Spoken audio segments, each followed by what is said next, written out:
Welcome to the Underground, the Steel City Underground, the black and gold standard for Pittsburgh Steelers coverage. Now, here are your hosts, Joe Kuzma and Terry Fletcher. Hello, everyone, and welcome to another edition of the Steel City Underground podcast. My name is Joe Kuzma, and today, no Brian E. Roach, so that should make half of our listeners happy and the other half disappointed, but I had to throw some jabs because of some of the pain and meaningful things that he and Tina Rivers said on our last episode. But I brought my own sidekick to counterbalance Tina's, nefarious ways, and that would be Terry quite contrary. How does your garden grow? Terry Fletcher. Hello, Joe. How are you doing? Well, it made me think of that. I don't know why. There's always nursery rhymes with having a younger daughter around, but you know what? We were trying to get this thing rolling here, and we've got some silence and some technical difficulties. All the kinks worked out, and all of a sudden, you see, we don't have this in Northeast Ohio, Western Pennsylvania this time of the year. Landscapers, they're not around. I mean, when we're lucky, the snow just melted where we're at, and it's been raining nonstop, and all of a sudden, somebody's running like a chainsaw or a weed whacker, or lawnmowers, whatever, in the background, and just trying to, rain on our parade, literally.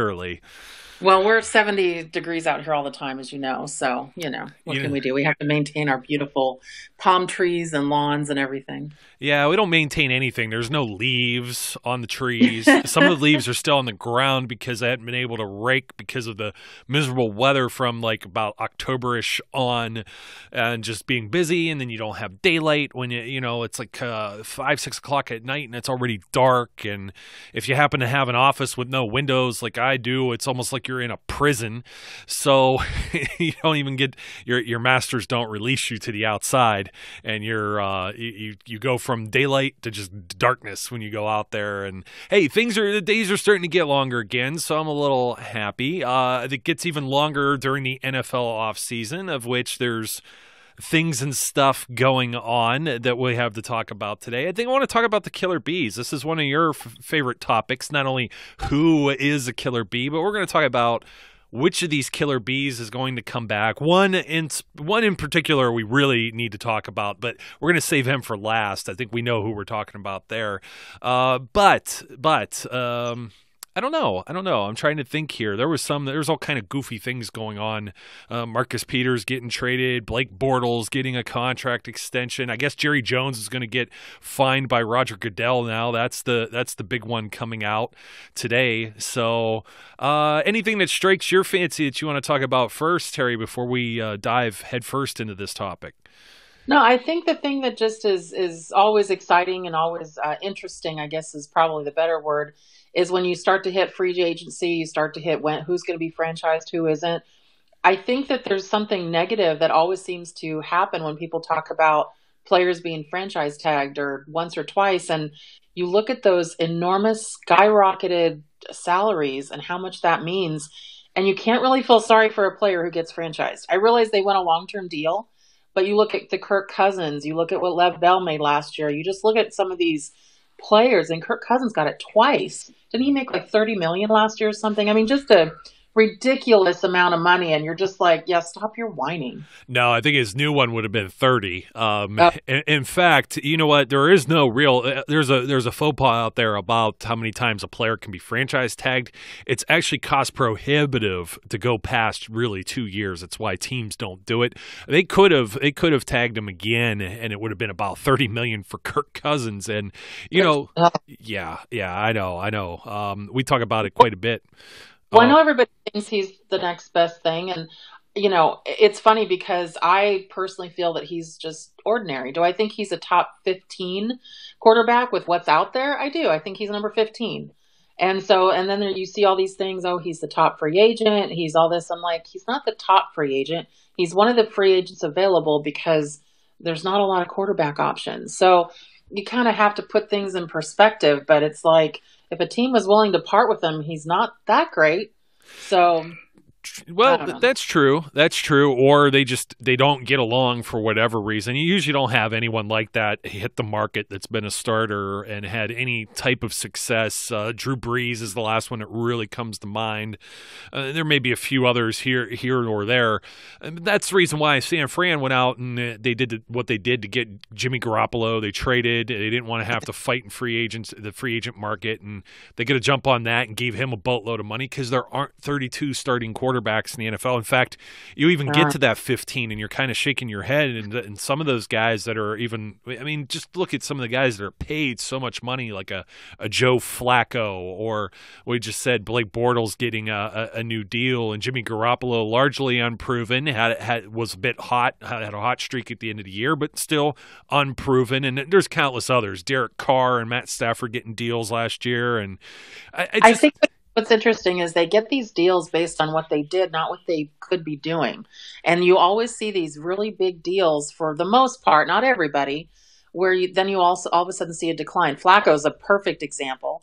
But you just see these deals of these ridiculous amounts of money. Who is the backup quarterback for Green Bay that had that one game and all Matt of a sudden Flynn. Yes, and they gave him this monster contract. He went out to Seattle to compete for a job. Russell Wilson obviously beat him out. And then he kind of bounced to a couple other teams and it wasn't good. We don't have that Kurt Warner feel-good story anymore where he goes from, this team to Arizona, the Rams to Arizona, and then, has success in both places. We just don't have quite that anymore, So it's just interesting to me when I see these bloated contracts. When I saw the Blake Bortles thing, I was like, are they kidding me right now? I mean, and the reason is, and this is not a personal bias against Blake Bortles. I mean, when he first came out of the draft, I thought, okay, he's got the stature of Big Ben. Everybody was saying he has similar hands, similar mobility or lack thereof, but he can use his legs if he has to. But just they almost called him like the second Big Ben. And then you saw him play, and to me, he's almost like the rich man's, Tim Tebow. He's got the physicality, but he doesn't throw well. And so my concern is all last year, and it's really not my concern, but it's my issue with his contract, is the fact that every time he was going into a game, everybody was holding their breath.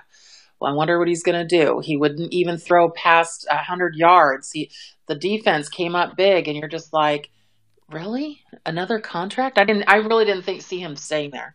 I thought he'd be gone. No. And it makes sense. They I believe they had him optioned under his rookie contract for a fifth year. I may be mistaken on that, but I believe he was around for one more season. And just to kick that over now that he's there 3 seasons, I think that could just speak to Jacksonville had a really good year to where, they're very low in the draft and they're not going to have an opportunity to maybe get somebody. They may not feel that the quarterback, nor may they want to use a pick. Maybe they don't like the quarterbacks that are valued at their position to bring in somebody new.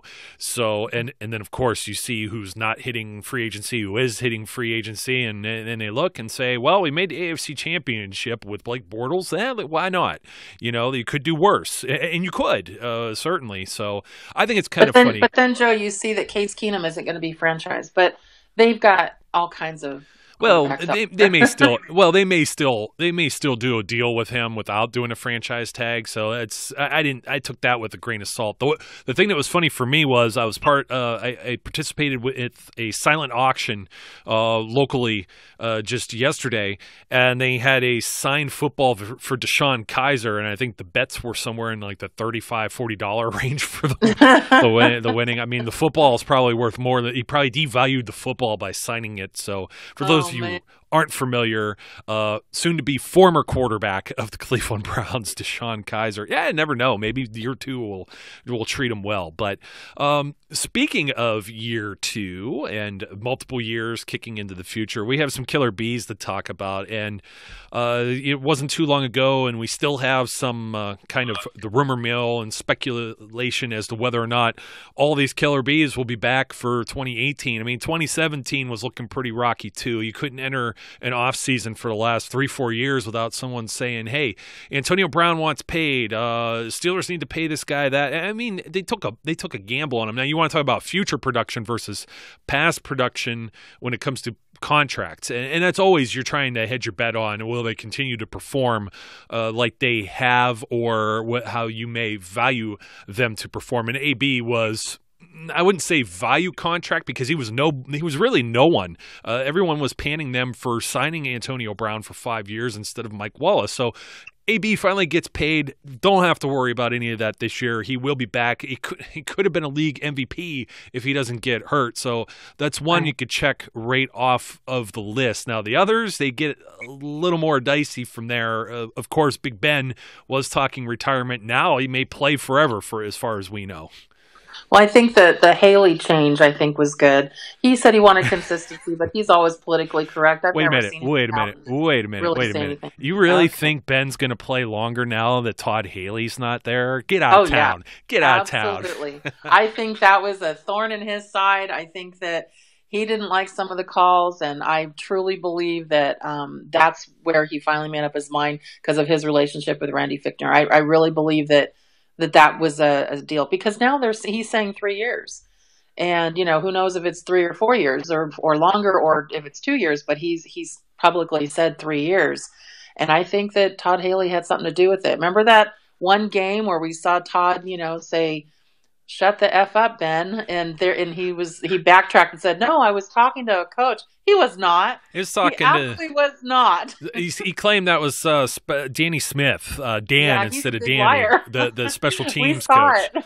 I must have replayed that several times, and it was right after Ben looked over, and they weren't on the same page, and something bad was happening there. And no, I was in the red zone. I knew exactly what he was doing. Oh, I was. Yeah, they didn't know what play they were calling, and Ben's yelling. And here's the thing: there was a change in communication. That was after the bye week. That was, I believe, the Colts game, or shortly after the bye week. They brought Fichtner down from the press box to the field, and I think if you're Todd Haley, you're already like, okay, this writing's on the wall. I don't have enough. He's probably stressed out, irritated, and there's a lot of internal conflict that, Steelers being a class organization, they don't air all of their dirty laundry for outside of private ears and eyes to see and hear. So you could read into that just from that and a few other things that occurred throughout the year. You kind of figured that but they were mum on the whole thing about bringing him back. They were. Period. So, but I think Ben also likes to be a little bit flashy, and I think too many times Haley was very conservative. Like, obviously we're beating a dead horse with the no quarterback sneak or not taking what they give you. And I mean, we saw last year more than ever, Ben making runs for first downs, or at least trying to. And, when you've got that size body and that strength and the adages with him, it's hard to bring him down. And you've got 4th and inches, you go for it at certain times. And Haley was just so conservative about continuing to run bell. And I get that, but in certain situations, you take what they give you. And I think Ben is excited to now have somebody who trusts in his vision on the field, not just carrying out what somebody else is saying. So I think Ben's going to be the co-OC coordinator or offensive coordinator, in my opinion.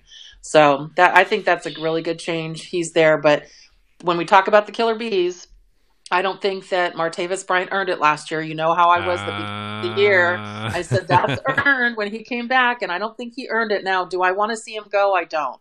I think he is the piece of the puzzle as far as our third option at wide receiver. I don't think he jumps over Juju.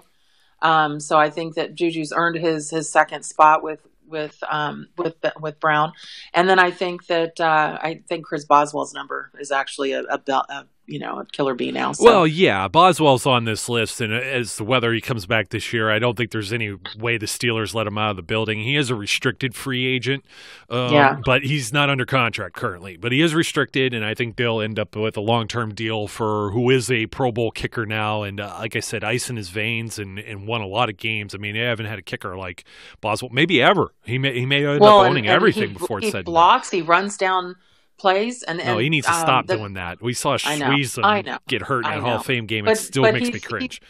He from what I hear, he's a good locker guy too, and so from what we've seen, and I hear that Well, I hear at hockey games he's a nut. Didn't he get thrown out? But Tomlin likes him. When he talks about Chris Boswell, he's like, he likes him. You could just tell. It's like watching one of those cooking shows on it. When you're seeing Guy Fieri, basically, you can tell if he likes what he's tasting or not. You can tell that Mike Tomlin really, really likes when he talks about him, just like Joe Hayden. He gets that little sparkle. Oh, Joe Hayden gives me the sparkle. That and Vance McDonald Me too. right now. I get like, I have man crushes. We were talking about this for our Valentine's Day show, myself and Brian, and I said Vance was mine, but Joe Hayden a very close second there. But I did not gloss over your Food Network references, nor the mention of Martavis Bryant. I'm not a Food Network type guy. I don't watch much TV at all anymore. I'm watching the Pens a lot right now. They're making a lot of moves with trades and stuff, and people just don't realize, like, football, there's 16 games. There's not like 80 some games like there are in other sports, or double that if you count Major League Baseball, which is somehow already starting up again. Don't even remember them finishing. You just can't make the moves and things that people expect, and it's very difficult with the cap versus other sports too, with today's NFL, to keep all of these players in line. So right now it's like you got to have room for certain things. Now, Martavis Bryant, all these trade rumors that came out, like 5 teams that could have been suitors. I think Redskins were one, the Jets, the Colts, and I don't remember the others. And the Steelers denied shopping him whatsoever. And unless they got something really good out of it, he has a year left. I don't think anyone expects him to be back the following season. I don't think there's any way, unless he has, let's put it this way, if he has a pedestrian year, I still think someone throws enough money at them where the Steelers wouldn't be able to fit him under the cap anyway. I think he gets paid one way or another, whether it's foolish by that team like the Dolphins did with Mike Wallace many moons ago. But Bryant is like $700,000, $705,000, I think, $705,000 for this season. He's an absolute bargain. They're not going to find, and I have to debate this with you, wide receiver 2 versus wide receiver 3. Usually on a depth chart, you're going to have one or the other. The Steelers, now I don't know if this changes with Fichtner as the OC versus Haley. And Juju had quite a bit of snaps. I mean, he was suspended a game, hurt for a couple. Bryant sat one, hurt for a couple. That was, and then Antonio Brown gets hurt too. So there's a mixed bag there. But these guys pretty much play all positions. They move them around. So it's hard for me to say that Bryant isn't a 2 because he has potential to even be a wide receiver 1, especially on some other teams. And that's the reason you keep a guy like that around for $700,000, no less. But Juju's so good too. I mean, these guys are like 1A, 1B, and 1C. I can't make one the favorite over the other, but the Bryant I think thing, one thing people forget. I think one thing people forget about wide receivers on a Steelers roster is that they have to be able to block. And you see wide receivers on other teams, and they're not willing to give up their body to help out their teammate to make a hole. And our offensive line is awesome, but when you add the strength of Martavis Bryant, and I think that's overlooked by him. I think, he can be a pain off the field, and obviously, and with the suspensions and everything, and his, social media thing. And I think, Dad Tomlin is trying to work through that because Martavis has some emotional issues mental issues that he's got to figure out, but will always be there. But his blocking skills are pretty impressive. Just like Juju, he's a big guy. Obviously Antonio Brown, AB doesn't have the size or the size they do, but I've seen him lay down a couple of pretty decent blocks as well. Oh, yeah. And then we get to Le'Veon Bell. That guy's a mad blocker, and his stiff arms. Oh my gosh! The one thing that Martavis has that none of the other wide receivers have, and that is speed. And he does have better speed than the rest of them. I don't care what Juju thinks his Madden speed should be. He's not Martavis.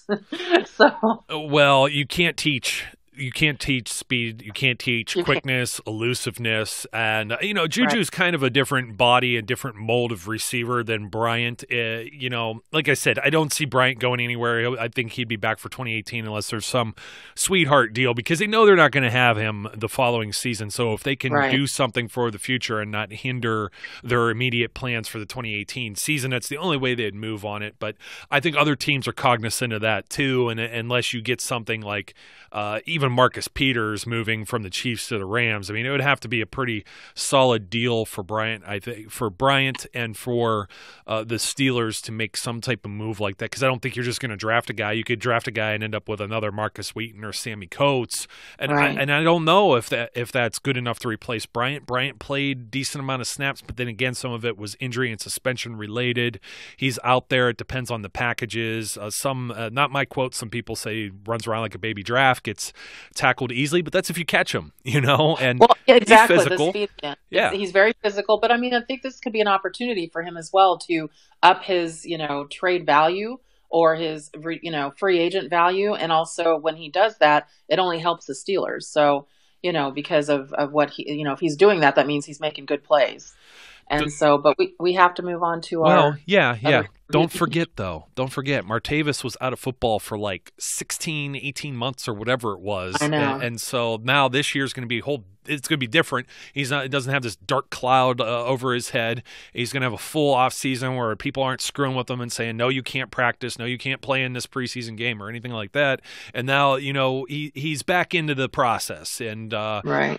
Provided he doesn't screw anything up off field. I think that's what would hinder any type of trade stuff, because how soon we forget that the guy was suspended for an entire year. And that's kind of where we're going with the next one too, is whether or not you were going to say Le'Veon Bell, and you said we're all on Bell watch because that self-imposed deadline that we heard the Steelers, Kevin Colbert, the general manager, and others talk about, that self-imposed deadline to get a deal done, it's already passed, and we haven't heard anything, surprisingly, from Bell, who isn't shy from saying things on social media. He said that they were closer than they were last year, and still no deals. So it makes you wonder what's going to happen.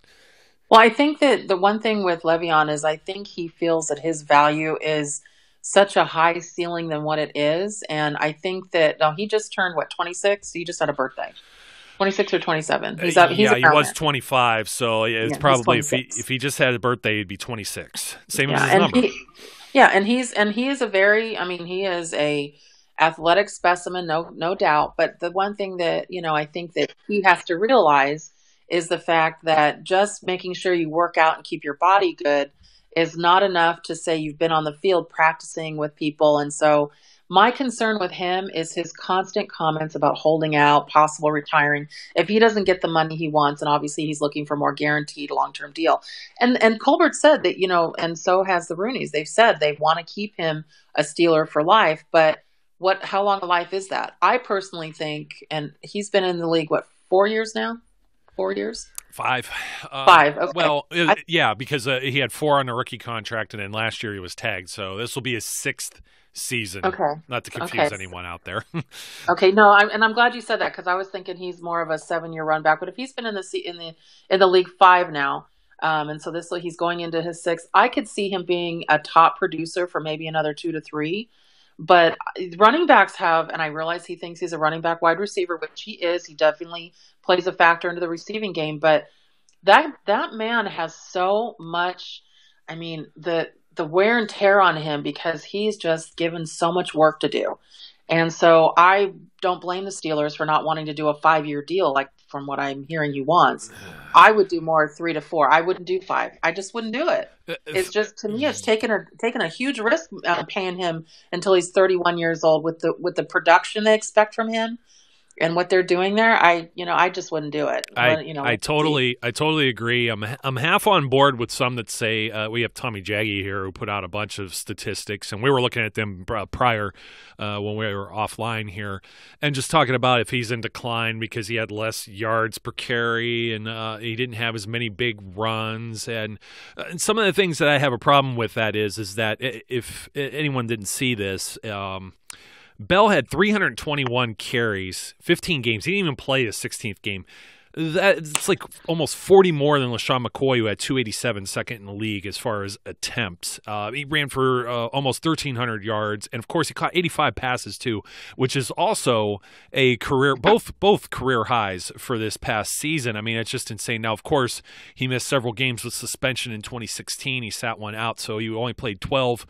2016, he got hurt in 2015, then got hurt at the end of 2014, which was the next closest with 290 carries. and 83, so just 2 shy of his 85 receptions for the 2017 season. Of course, 2014, 2016, 2017, all Pro Bowl years, and an All Pro in 14 and 17, as you could see. So if he was doing that, I would say if he did that for all 5 seasons, yeah, I think we have a point. But law of averages here, this is the one thing I have a problem with. And we said Steelers, fantastic offensive line. But one of the things I was thinking about was I was looking at this, and Pro Football Focus sometimes uses, black magic and voodoo to figure out their ratings. Did not like Marquise Pouncey this year. And the one visual I didn't have in my head, and maybe I missed it, maybe it didn't stand out like it did in years past, was these guys getting out in front like a convoy to where Bell could get those long runs.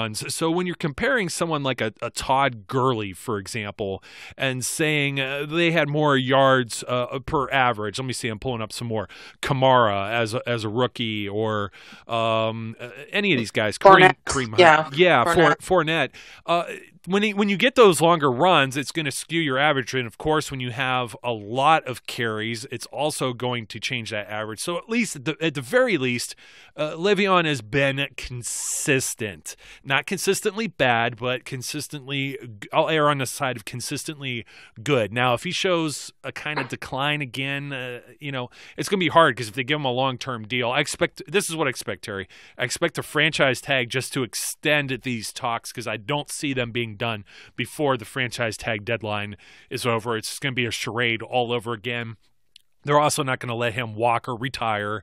Something's going to happen, but it may not happen until around or after the draft. It sucks, because if they could just tag him one more time, they get to say, hey, this guy's going to be injury-free. He's going to be free of any off-field troubles, and we're going to see if he produces better, or at least maintains what he did this season, which, you know what, you could grab anybody else, like maybe if a Dion Lewis hits the free agent market, but Dion Lewis isn't going to catch 85 passes, I'm sorry, and play all 3 downs. It just doesn't work that way. Yeah, and I think with Bell, I think he's kind of done with the off-field stuff, except the fact that his social media stuff and him being a rap star, okay, whatever. That's his thing, whatever, But I think with him, my concern is the fact that you're right. I think they're going to franchise him just to extend it, then they can rescind that franchise and then give him a long-term deal. I would be shocked if they went past 4 years, because that gets him to his 30th birthday. And then, you know what? See what you can do at that point. See what your body will let you do at that point. But also the thing is that do you really think he would retire making, what does it top out? He would be at 15 million or just under 15? Yeah, somewhere around that. It's 20% of whatever he had last year, which was in the 12-ish range. So he gets, he gets 14.7. I just did it. 14.7. Yeah, I can't. Who would retire on that? If he does, it's like, you know what? That's more than some of them are making in 2 years. And so I think that he is so money focused, and I haven't heard him say anything about team. Now, he has said he'd like to be a Pittsburgh Steeler. I have not heard him like what AB said. AB was like, I want to be a Pittsburgh Steeler for life. I want to be here. I want to play with Ben. I love my teammates. I have not once heard Bell say that. I've heard him say, I want a long-term deal. I want more guaranteed money. They're closer. I want to be in Pittsburgh. He has said that, but he has not made it about the culture, about being in a place that wins. He's made it more about himself and the money, and about retirement, or about not playing if he's tagged and all that. And that to me concerns me. That's not the attitude or the person you want in that position. But let me, before I throw it back to you, it's like people that say, fire Tomlin, which is just a stupid phrase. Who else would we have that is such a special player? I love Connor. He got injured, but he's coming. I mean, he's going to come back, we hope. But he's great, but he's not Bell. We have obviously Toussaint, and who's the guy we signed at the very last part of last year? Stephen Ridley. Ridley, yeah. And I don't even remember him being on the field. But he was signed so late. I mean, that's not surprising. But I mean, I'm looking out there. I'm looking at the draft, and obviously, I'd love Sanquez from Penn State. But that's not going to happen. We're not going to have that. No, he's going to go like number 1 to Cleveland. More than likely. I think he's going to go number 1. Yeah, that's my alma mater. For those who don't know. Yeah, and that's a shame too, because that's where careers go to die. It is really sad. But yeah, I just sit there and think when people say let him walk, and I just kind of said that if he's going to be like that. who else do you have? And we need a running game.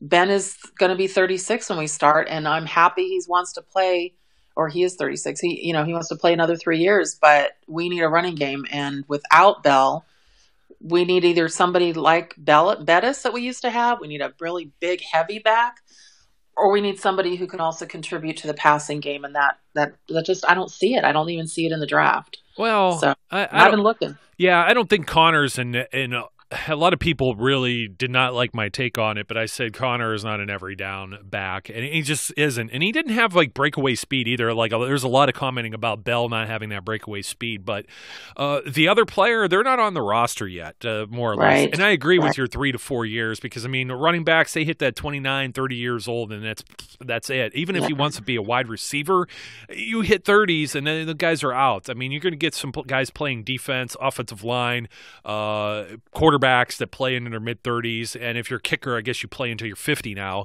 Several of those guys north of 40 in the NFL. Matt Bryant, Phil Dawson, Vinatieri, all these guys. It amazes me. I don't know how Vinatieri's still doing it. He seemed a little weak last year. But I look at this. Oh, here's one for you real quick. Okay. I know you want to wrap this up. Sure. How funny would it be to trade Bell for Fournette? Well, they can't really trade Bell unless it was just funny. No, that's never going to work, because number one, I wouldn't do it if I was Jacksonville, and the other part of that too is Bell would have to sign his franchise tag in order to be traded too. So if he's not under contract, you can't trade a contract that doesn't exist. They just have exclusive rights to him, and then I don't think he'd be as productive. I don't think he'd be as productive in Jacksonville anyway. But I think Fournette would be great out for us. Oh well, anywhere. Well, he was like 4th overall. I mean, there's no kidding with that. But that's a good point that you make about who else. And I think it would be like a platoon of players. Bettis is somebody you're never going to find another one of. I mean, it's like a video game running back, just running people over. And for some reason, it took him forever to get in the Hall of Fame. And maybe not forever, but probably longer than I think it should have. Me too. Very, very clear that he was a dominant player on the field. But there's two sides of this. There's like, do you want to spend the money that there is for a Le'Veon Bell, or do you want to use that money for something else? Now, you made a comment earlier that's spot on. It's if you allow a player to hit free agency, it's because you don't value them enough over other players. And there's very few that are above the line that are just, surefire star players that you could just go out and sign. Usually it's somebody's, leftovers.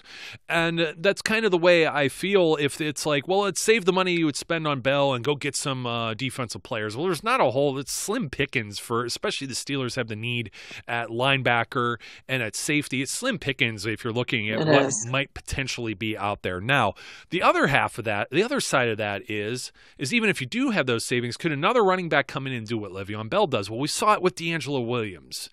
And was D'Angelo just that special of a player too, that he was able to put up those huge numbers, like AFC Offensive Player of the Week when Bell was suspended more than once, I think, too. Multiple. Yeah, but see, remember with D'Angelo, and he even said this. He goes, "I was in tandem with was it Jonathan Stewart, who was his his counterpart, and so he wasn't getting the work that Bell is." And so, and so to me, Bell's legs eventually are going to wear out. I'm not saying they will next year or the year after, but he's such a workhorse, and they put such a load on him that. He's such a special player. I mean, I'm so sick of hearing the media guys going, "He's so patient." It's like, okay, well, last year he was a little too patient. It's like, just go forward and find that hole. But that drives me nuts sometimes. It's tough. It's like watching Barry Sanders back in the day. It's like the guy's going to get tackled for a loss 3 times in a row, and then all of a sudden break one. It's just it drives you nuts. If I had to guess, I would think he's looking for probably 60 at 4 years with half of that guaranteed. That's just my opinion. And that's or at least tough. 45. That is tough. They're going to have to, because the way they structure their contracts, it's all in that year one, basically. They don't really guarantee anything. It'll be front-loaded year 1 and 2, which gives them the out after 2 years. And I think that's the reason they restructured. Ben, I think, was the restructure recently, and DeCastro. I may have that wrong. I know DeCastro was one of them. Oh, Tuitt. Tuitt was the other one. They're going to be there for a while. Restructured this year, because he's like, 22 against the Cats? Something ridiculous. So yeah, that's chump change now when you compare it to Derek cars and Jimmy G's and whatnot. But yeah, I mean, my point with D. Will wasn't necessarily like his age at that point. It was more or less his production, and if somebody else can do that because of the talent that the Pittsburgh Steelers have at offensive line and the way that their offense is structured. I don't know if Connor could do the same thing. He's a different type of back. It's like when you have. I like him though. Yeah. In that kid. I don't know how he'll come back after his injury, but I get the impression he's working his butt off to make that happen.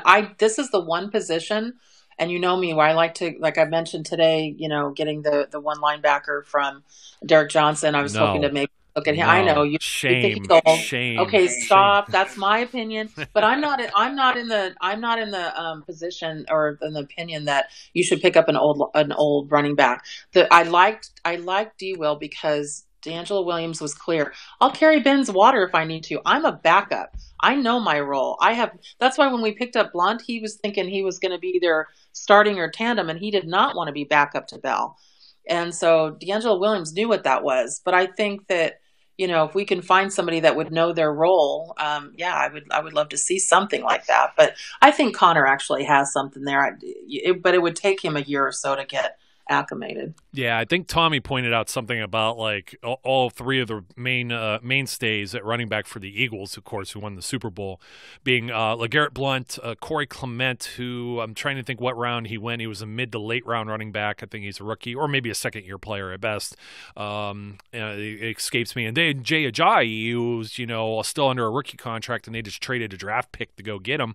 Of course, all those guys are cheap because Blount came in, pretty minimum. The market for him wasn't exactly huge. He's the highest paid. He may even make, if I'd be willing to bet, I'll look this up later, he probably makes double of what Clement and Ajayi make. And there's no way all three of those guys would stay if they had to pay all of them as unrestricted free agents right now. So it's a little bit of a fantasy world. It's kind of like when somebody drafts one of these quarterbacks like a Dak Prescott and you got them cheap for a few years and you're able to spend that money at other positions. But once that comes around, that quarterback's going to get paid, especially if he's worth his salt. So right. Le'Veon Bell, it's just tough. I'd like to see him back. I hope he's back. And if I would guess, I do believe he'll be back, but I do believe he'll be franchised. That's just my opinion.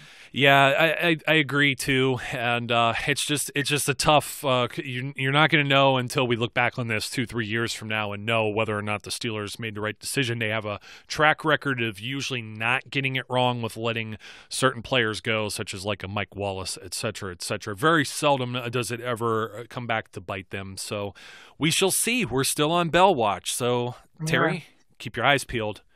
I will. You too. Thanks for having me today. Oh, yes. Always a pleasure, and certainly not as annoying as Mr. Silky Smooth Voice is Mr. Brian Roach. That's what somebody said. Silky Smooth Voice. He's not going to love Brian's voice. I could listen to him all day. Oh, my. And with that, folks, I think we are going to speak to everyone later. Thanks for listening. As always, be safe, be good, and we'll catch you later. We would like to thank you for listening and remind our listeners to follow us on social media and our website, www.steelcityunderground.com.